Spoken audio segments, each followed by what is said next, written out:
Chapter 38. My phone rang at 3 in the morning. Its luminescent light brightened my dark room where I had only just managed to snatch my first sleep in many days. I reached for it, but my drowsy hand only succeeded in dropping it to the floor. It stopped ringing for a few seconds and started up again. Hello? Why haven't you been answering? I've tried your number 9 times now. Who is this? I asked, feeling more dead than alive. It's Trina. Listen, something very bad has happened to Doomy. He's at the Avenues hospital. Put some clothes on. I'm coming to get you. Her voice sounded agitated. She hung up, so I didn't get a chance to ask what had happened. There was a knock on my bedroom door. I answered and Monday opened it. She looked like a ghost standing in the doorway, so I asked her to turn the light on as I swung over the side of the bed and sat up. Mama, some men came here this afternoon and they took all the things in Doomy's bedroom. I didn't know what to do. They said they were from the CIO. Why didn't you tell me this as soon as I came in? I was already asleep. I only woke up when I heard your phone ringing. Go back to sleep, I said, knowing I should have thanked her. I put on a t-shirt and some jeans and went to get myself a hot drink to perk me up. I knew Trina would hoot the whole neighborhood awake if I didn't come as soon as she asked. Had she really said that Doomy had had an accident? At least it was at the Avenues, which was the best hospital available. No sooner had I fixed my cup of tea than her headlights flashed at the front gate. I walked out, my hair a mess, and wrapped my cloak tighter to keep out the night chill. Dogs were barking, disturbed by the noise. I got in and put on my seatbelt. We've got to hurry because he's in a really bad state. My heart began to pound. What happened? He got seriously beaten up. Someone found him in a ditch along Chinhoyi Road and took him to the hospital.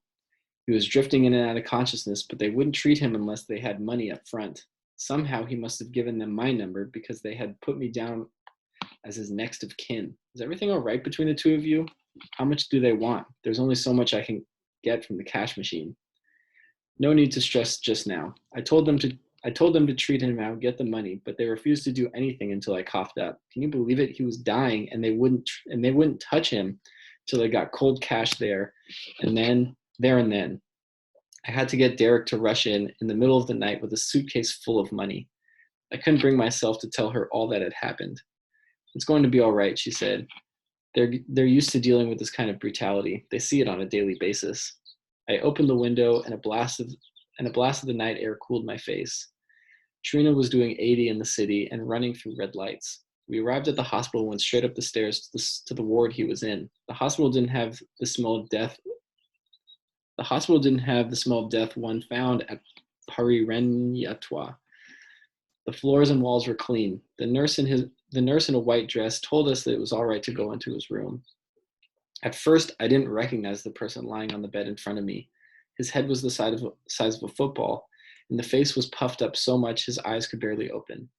They had a canister of oxygen beside the bed, which hissed continuously to aid his labored breathing. I took his hand and began to weep by his bedside. Seeing him like this cut right through my soul. I'm so sorry, Doomy. It's all my fault. The words came out as a whisper. I'm just going out to see if the nurses can give me some coffee or something, Trina said. I was sure she was just giving us time. Doomy let out a groan when I placed my hand on his chest. He struggled to speak, but I told him to keep quiet and save his strength. Thirsty, he said. I gave him a sip from the beaker on the cabinet beside his bed. The water spilled down the side of his mouth where dry clots of blood were caked. I didn't mean for this to happen. I couldn't have known they would do this. I could not stop crying. Doomy lay half dead as if waiting for the angel of death to come and take his soul. I could hear a trolley going past, maybe a patient being wheeled from one ward to another. Trina came back holding 2 cups of tea. The staff here are very helpful. She gave me one. He's such a nice guy. I don't know why anyone would do this to him. Maybe robbers, perhaps, but to do this to someone is just plain evil. If only she had known in my involvement, she would have been disgusted by me. Doomy's limp hand lay on mine.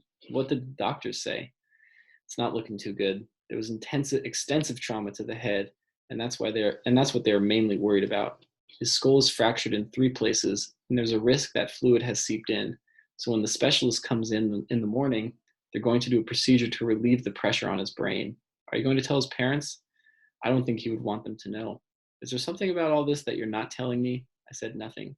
Fine, keep it to yourself. I'm going home for a snooze. I'll be back in the morning. I'll pass through your house and get you some fresh clothes and a toothbrush for you. I held his hand the entire night, watching his chest rise and fall slowly as if it could stop at any time. I fell asleep in the chair with my head resting on the bed. The nurse woke me up in the morning and offered me something to drink.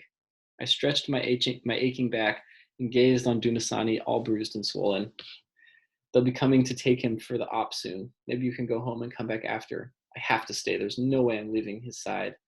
It's difficult to stop loving someone even when they've done something that you once thought unforgivable. There isn't an off switch for love. I wept for Dumi and hoped that everything would turn out okay. The guilt and the realization of the magnitude of what I had done hit me hard. When they wheeled him out, I spent the morning praying for the Lord to spare his life. I wanted him back home with me where he belonged. I went through his things and found Mr. M's phone number. When he heard what had happened, he began to sob uncontrollably on the phone. He kept saying he should have protected him, and I tried to reassure him that all would be well. After hanging up, I wondered if what Dumi had said in